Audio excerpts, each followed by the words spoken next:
میں نے دوسری زمین پہ ہاتھ لگایا، وہاں کسی نے میرے ہاتھ پہ ہاتھ نہیں رکھا۔ واقعہ کی سچائی کے بارے میں۔ السلام علیکم جی۔ وعلیکم السلام۔ کیسے ہیں جناب؟ الحمدللہ، شکر۔ کہاں سے آئے آپ؟ پنڈی سے۔ آپ نے کیا سنا اس جگہ کے حوالے سے؟ مجھے یہ معلوم ہوا کسی دوست کی بنسبت کے یہاں پہ نبی پاک کے پاؤں کی زیارت ہوئی ہے۔ ہاں جی۔ آپ دیکھ کے آئے ہیں؟ جی بالکل دیکھا۔ کیا دکھائی دیا آپ کو؟ مجھے کچھ محسوس ہوا ہے کہ ہے۔ کیسے؟ مثلاً کہ آپ اس میں بلیو کرتے ہیں کہ حضور صلی اللہ علیہ وسلم کے پاؤں کا نشان ہی ہے؟ بالکل ہے، کیونکہ میں نے ہاتھ لگایا اس جگہ کو اور مجھے اس طرح لگا کہ میرے ہاتھ پہ کسی نے ہاتھ لگایا، اور اس کے ساتھ ہی دوسری جگہ جدھر پاؤں کا نشان نہیں ہے اس جگہ پہ ہاتھ لگایا تو کچھ نہیں، دوسری جگہ ہے جدھر پاؤں کا نشان ان کا بنا ہوا ہے اس جگہ پہ میں نے ہاتھ لگایا تو مجھے یہ محسوس ہوا۔ یہ رواج ہے نا پنجاب کا، کوئی کسی کا پاؤں چھونے لگے تو وہ جو پاؤں چھو رہا ہوتا ہے وہ اس کے پاؤں کو پکڑ لیتے ہیں۔ کہا جو ہی ہم نے نبی صلی اللہ علیہ وسلم کے قدم مبارک پہ ہاتھ رکھا تو کسی انجانی قوت نے میرے ہاتھ پہ ہاتھ رکھ دیا، تو یقین ہے نا کہ یہ رسول اللہ صلی اللہ علیہ وسلم کا قدم ہے۔ میں نے دوسری جگہ پہ ہاتھ لگایا تو وہاں پر ایسا نہیں ہوا۔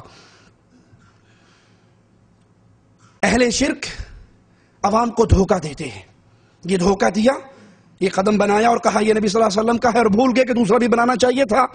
اسی طرح یوٹیوب پر میرا ایک کلپ بنا کر انہوں نے توصیف الرحمان رسول اللہ صلی اللہ علیہ وسلم کا گستاخ ایک کلپ ڈالا ہے، اور اس میں گستاخی کیا بیان کی کہ یہ بڑے گستاخ ہیں۔ مجھے کل ہی انڈیا سے فون آیا اور جتنی وہ ننگی گالیاں دے سکا اس نے بکی۔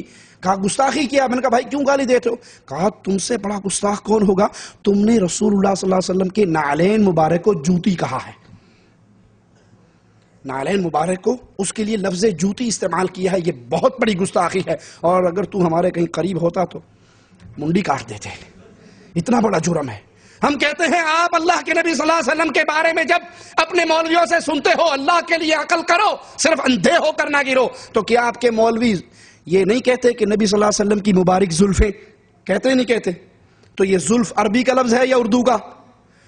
پیارے نبی کا چہرہ والضحیٰ، اس کی تفسیر کرتے ہوئے کہتے ہیں نبی کے روشن مکھڑے کی قسم اللہ نے کھائی، تو یہ مکھڑا یہ چہرہ اردو ہے یا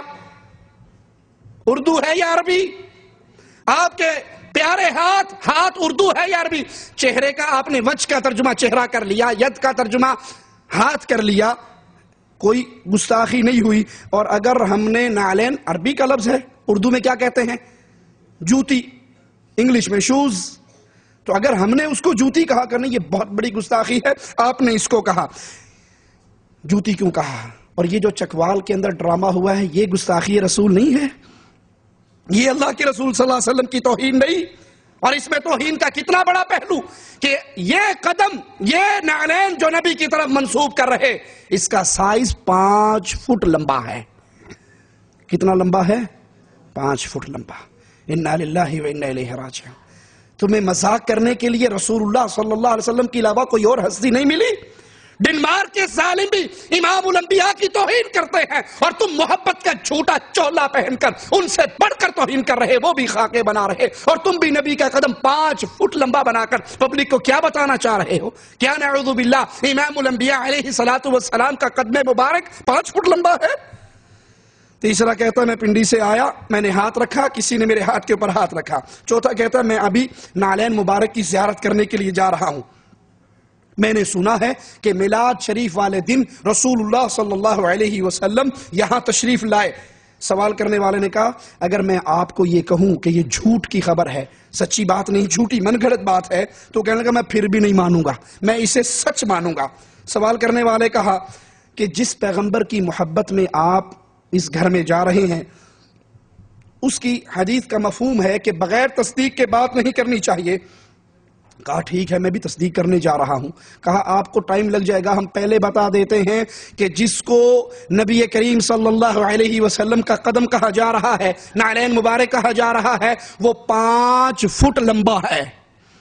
اس عاشق رسول سے پوچھا گیا کہ آپ کو ہم بتاتے ہیں یہ جھوٹی کہانی ہے، اس نعلین مبارک کی پیمائش کی جائے تو یہ 5 فٹ لمبا ہے، تو وہ ظالم جواب میں کہنے لگا کہ اس کے بارے میں یہ کہتا ہوں جو پہلے لوگ جو تھے نا ان کے قد بھی بڑے لمبے ہوا کرتے تھے اور ان کے قدم بھی اس قد کے حساب سے ہی ہوں گے نا۔ فرینڈ ہے آپ نے نعلین مبارک کو دیکھا ہے؟ میں نے نلال مبارک کو ابھی زیارت کرنے میں جا رہا ہوں. تو آپ نے کیا سنا اس کے بارے میں؟ تو میں نے اس کے بارے میں یہ سنا ہے کہ وہاں پہ میلاد شریف کا دن تھا 12 ربیع الاول. اس دن حضور صلی اللہ علیہ وسلم کے آنے کی خبر ہے ہمیں کہ وہاں پہ وہ آئے ہیں اور ان کے نلال مبارک ہیں.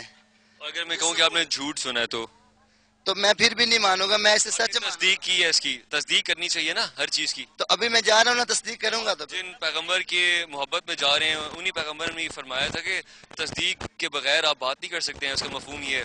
تو حضور والی میں ابھی جا رہا ہوں نا, تصدیق کرنے تو جا رہا ہوں. چلیں اگر آپ کو تو کافی ٹائم لگے گا نا, شاید آپ کو گھنٹہ ڈیڑھ لگ جائے. ہم آپ کو پہلے سے بتا دیتے ہیں کہ جو نالائن مبارک کا نشان یہاں پہ موجود ہے, ان جو گھر والے جو دعویٰ کر رہے ہیں اگر وہ نالائن مبارک ہے تو وہ 5 فٹ کے قریب ہے اس کا نشان. تو آپ کیا کہتے ہیں اس بارے میں؟ میں اس بارے میں یہ کہتا ہوں کہ جو پہلے لوگ ہوتے تھے نا, ان کے قد بھی بہت لمبے ہوتے تھے, اور ان کے پھر جس کا قد لمبا ہے اس کا پاؤں بھی لمبے ہو گئے. آپ یہاں سے ہمارے نالج کا, ہمارے علم کا اندازہ لگا سکتے ہیں. ہمیں یہ علمیہ کی بات ہے, اور ہمیں میں تو کہتا ہوں کہ لمحہ فکری اور شرم آنی چاہیے ہمیں. میں سر یہ آپ سے بھی عرض کر رہا ہوں کہ ہمیں شرم آنی چاہیے, کیونکہ آپ جس پیغمبر کی محبت میں آئے ہیں حضور صلی اللہ علیہ وآلہ وسلم کی, آپ ان کے بارے میں کہہ رہے ہیں کہ اس وقت قد بڑے ہوتے تھے.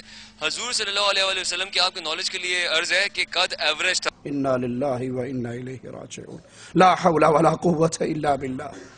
اس سے بڑھ کر امام الانبیاء کی کیا توہین ہوگی؟ ان ظالموں نے اپنے ان جھوٹے مریدوں کو یہ جھوٹی کہانی تو سنا دی کہ آپ آج اس کے گھر میں تشریف لائے, کل اس کے گھر میں تشریف لائے, کل ملتان کے الیاس قادری کے اجتماع میں تشریف لائے, اس سے پہلے کراچی میں طاہر القادری کے بعد تشریف لائے, کبھی دارالعلوم دیوبند میں تشریف لے کر آئے, کبھی فیصل آباد میں اپنے عصا کے ساتھ تشریف لائے. لیکن یہ اپنے ان جاہل مریدوں کو امام الانبیاء کی نہ صورت بتا سکے نہ سیرت بتا سکے. کہا پہلے لوگ بڑے لمبے لمبے ہوا کرتے تھے, ان کے قد بھی اسی حساب سے ان کا پاؤں بھی لمبا ہوگا. اے کاش اہل توحید پر گستاخی رسالت کا پرچہ کروانے والوں, اہل الحدیث کو گستاخ رسول کہنے والوں, ان کے علماء کے قتل کے فتوے دینے والوں, تم سے بڑھ کر گستاخ اور کون ہے؟ تمہارے مریدوں کو یہ بھی نہیں پتا میرے نبی کا قد کتنا تھا؟ اے کاش اہل توحید کے ذمہ داران کی غیرت اس موقع پر جاگتی اور ان گستاخوں کے سامنے پہاڑ بن کر کھڑے ہوتے, ان مجرموں کو ان کے انجام تک پہنچانے کے لیے میدان عمل میں آتے. لیکن ان کو تو فکر نہیں ہے, ان کو غم اور ہم نہیں ہے. جس طرح چاہے کوئی اللہ کے نبی صلی اللہ علیہ وسلم کا مذاق اڑاتا پھرے, ان کی توہین کرتا پھرے. برا ہو علماء سو کا جنہوں نے اپنے مریدوں کو نہ نبی کی صورت بتائی ہے نہ نبی کی سیرت بتائی ہے. ان کو نعتیں یاد کروا دی, آگے آگے تاج والے, دم بدم پڑھو درود, حضرت بھی ہیں یہاں موجود. آئیے ہم آپ کو امام الانبیاء علیہ الصلوۃ والسلام کا مبارک قد بتاتے ہیں. ترمذی میں ہے سیدنا علی رضی اللہ عنہ وارضاہ کا فرمان, کہتے ہیں اللہ کے نبی نہ طویل قد تھے اور نہ پستہ قد تھے. نہ آپ کا قد بہت لمبا تھا نہ آپ کا قد بہت چھوٹا تھا. آپ کی ہتھیلیاں اور پاؤں کے تلوے مبارک گوشت سے پر تھے, آپ کا سر مبارک بڑا, ہڈیوں کی جوڑ کشادہ, سینے سے ناف تک باریک بال. میں نے آپ سے پہلے اور آپ کے بعد آپ جیسا حسین کوئی اور نہیں دیکھا تھا. آپ سے پہلے اور آپ کے بعد آپ جیسے حسین کو میں نے نہیں دیکھا. مگر افسوس کلمہ گو انسان نے نبی کریم صلی اللہ علیہ وسلم کے پیارے نام کو, مبارک نام کو پیٹ بھرنے کا ذریعہ بنا کر نالین مبارک کا یہ جھوٹا ڈرامہ رچا دیا. اس کی تصویریں بنا بنا کر تھراپی کے اس گاؤں میں اس کی تصویریں بک رہی, اور وہ راتوں رات لکھپتی ہو گیا تصویر بیچنے والا. گاڑی پر اس نے تصویریں رکھی ہوئی اور وہ بچوں کو سپلائی کر رہا.